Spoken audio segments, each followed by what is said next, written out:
Trump is like, how are you qualified to be president? Because I'm good, okay? I'm so good. I know how to do it, okay?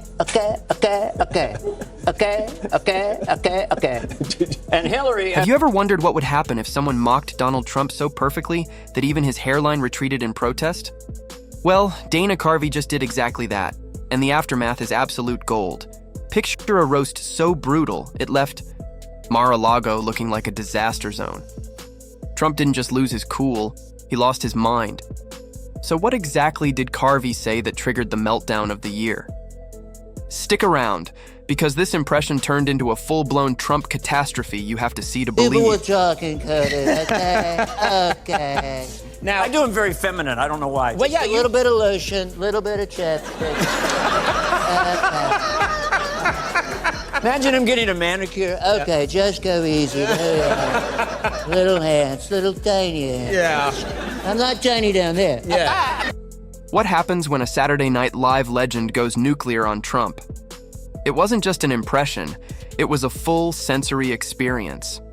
You could practically smell the bronzer, hear the fizz of the Diet Coke, and feel the room temperature rise with each exaggerated hand gesture. Carvey didn't just impersonate Trump, he channeled him, right down to the self-congratulatory smirk and has said recently that he thinks Trump is going woke. That's his angle. I heard that because of the Disney thing. And Trump woke, because he always goes at 10, right? He's just going to go at it more than anyone. I'm woke like you wouldn't believe. I'm telling you, what's happening to these trans women athletes is quite frankly a disgrace. They should be allowed to compete with the girls and get in there. But people say, no, you can't do that. People say no? Excuse me.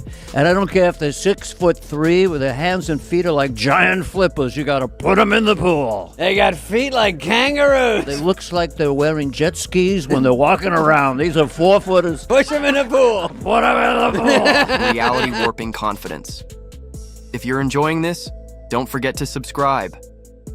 Now, normally Trump shrugs off this kind of mockery, at least in public. But this one struck a nerve. According to sources inside the Florida fortress of fragile feelings, Trump wasn't just annoyed, he was livid. One aide reportedly overheard him muttering, "Dana who? Washed up, never funny, sad," which is pretty rich coming from a guy who once tried to sell steaks at Sharper Imp. Trump is the impression of the year. Right. You're one of the great impressionists. How are you going to evolve this Trump impression? I don't what do you know think's going to happen with it? I don't know what to do with it. I don't know where it's going. I keep discovering hooks. I could promise you that. I could tell you that. They're friends of mine. Okay. I figure if he starts World War III, we'll be in our bunkers. He'll still be selling us on closed circuit TV. You know, we had a fabulous nuclear war. It was fabulous. Tremendous nuclear war. Your bunkers are terrific. Your bunkers are fabulous. The Chinese bunkers are a disaster. They're a disaster. Okay. And here's the thing. This wasn't some casual throwaway bit tucked into a monologue or dropped during late-night banter. Dana Carvey didn't just imitate Trump, he obliterated him. This was comedy with a mission. Tactical. You've obviously... Everyone's doing it. Everyone's doing Trump. And the thing is, you like to find the rhythm of the guy and the little ticks. Many people, excuse me, many people, excuse me, many people, excuse me, you're gonna be happy, you're gonna be happy, like, you know, happy, you're gonna be, excuse me, many people, excuse me, you're gonna be happy, I know a lot of happy. It's a symphony of madness. Surgical, precision-guided satire dressed in an orange-hued, ego-bloated costume. Carvey locked onto every bizarre nuance of Trump's persona with the finesse of a bomb technician. But instead of diffusing the situation, he blew it straight to comedic hell.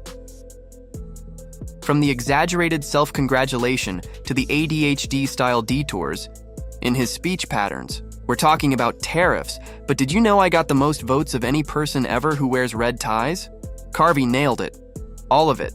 It was like watching a funhouse mirror that insults you back, only funnier and significantly less orange. The bravado? Mocked. The victim complex? Roasted. TikTok exploded with split-screen parodies, lip-syncing over Carvey's voice, in ill-fitting suits and overcooked spray tans. It was like Gen Z got handed a comedic nuke, and they detonated it right in the comments section. What made this roast so brutal wasn't just the jokes, it was the truth behind them. Carvey didn't invent a caricature. He simply turned up the volume on what was already absurd. And that's what made it sting. It was the comedic equivalent of holding up a funhouse mirror, only for Trump to realize it wasn't distorted at all. This is how people see him, and if there's one thing Trump can't stomach, it's not being in on the joke, but being the joke. Here's the real kicker. Carvey didn't just humiliate Trump in front of millions, he reminded America that satire still hits hard. In a world drowning in investigations, indictments, and political chaos, sometimes all it takes is one razor-sharp impression to expose a fragile ego for what it really is. And in Trump's case, that ego just got served, medium rare, with a side of... I spent the year trying to figure out the appeal of Donald Trump. And, he's a blunt force instrument. So, if your cause was global warming and you're going to the conference, who would you rather have with you than Donald Trump? Because he'd be like, you stupid countries, okay? You're very, very stupid, okay? You're spewing all this stuff in the air. The earth's getting hot. The grass is getting hot. Ouch, ouch, ouch, ouch. I will be so good with global warming. I'll solve global warming. I'll make CO2 pay for it. I can promise you that. I know how to make public glaciers, humiliation. okay? Donald Trump had a bad day. And when we say bad, we mean the kind of meltdown that makes Chernobyl look like a campfire. All it took was a man, a microphone, and one hilariously lethal impression.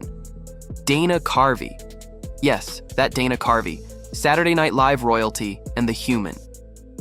Swiss Army knife of celebrity impressions, managed to detonate Trump's ego in record time.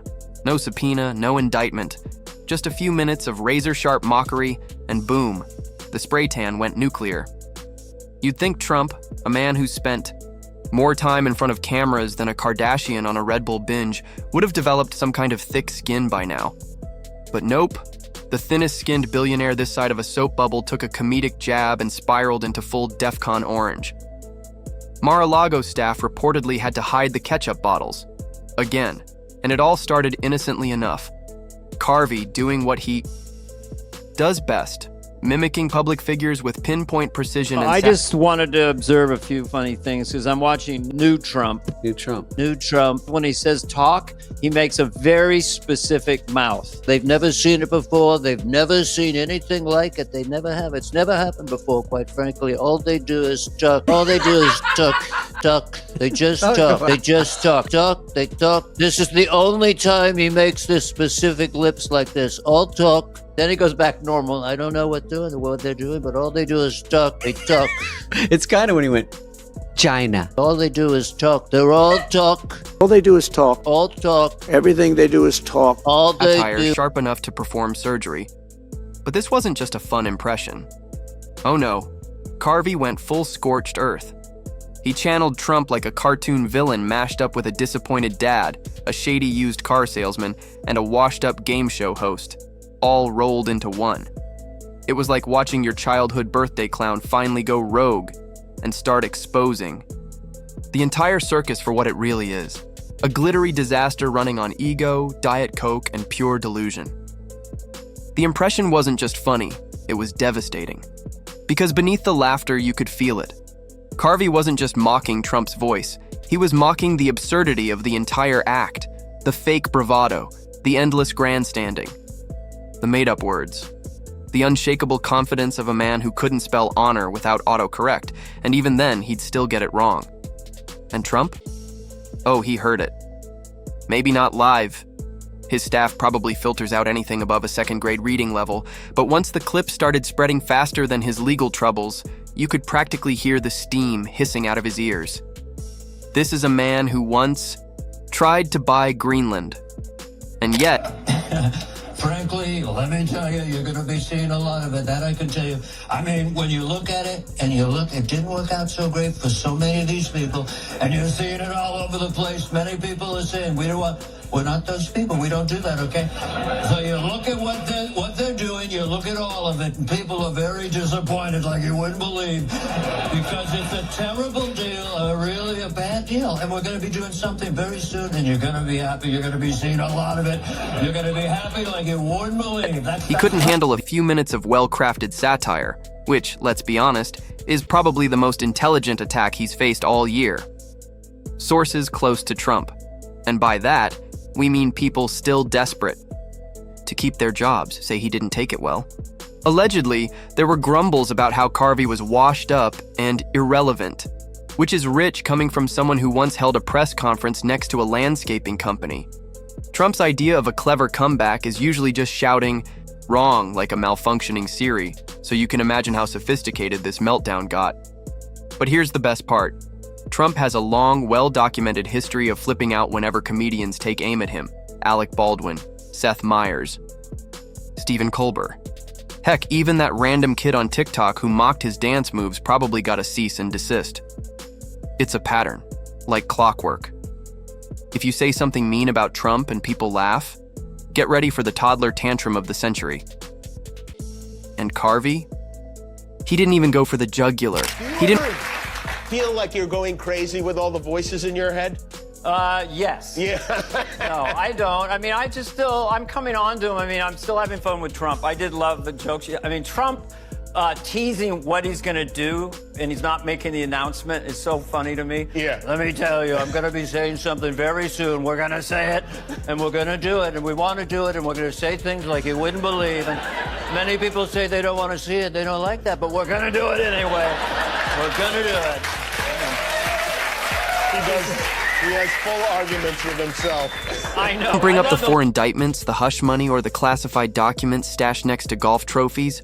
All he did was mimic the tone, the cadence, and the cartoonish self-importance that's somehow become the official brand of a former US president. And here's what makes it all even more delicious. Dana Carvey isn't some political attack dog. He's not a partisan pundit. He's a comedian, a guy whose whole career is built on making fun of everyone. So the fact that Trump lost his ever-loving mind over one harmless yet brutally accurate impression, yeah, that says a lot more about Trump than it ever could about Carvey. At the end of the day, what really sent Trump over the edge wasn't the impression itself, it was the accuracy. It hit too close to home. It wasn't just a caricature, it was a reflection of Trump's real-life absurdities. Like looking into a funhouse mirror, but this one didn't lie. It amplified the truth, exaggerating the nonsense. Trump's there, he's got the time, and Elon is up there talking, right? And I don't really do it yet, but I'm working on it. We got to go to malls. We're going to malls. Because we can't stay live. We got to go to malls. This will be really cool. Okay? And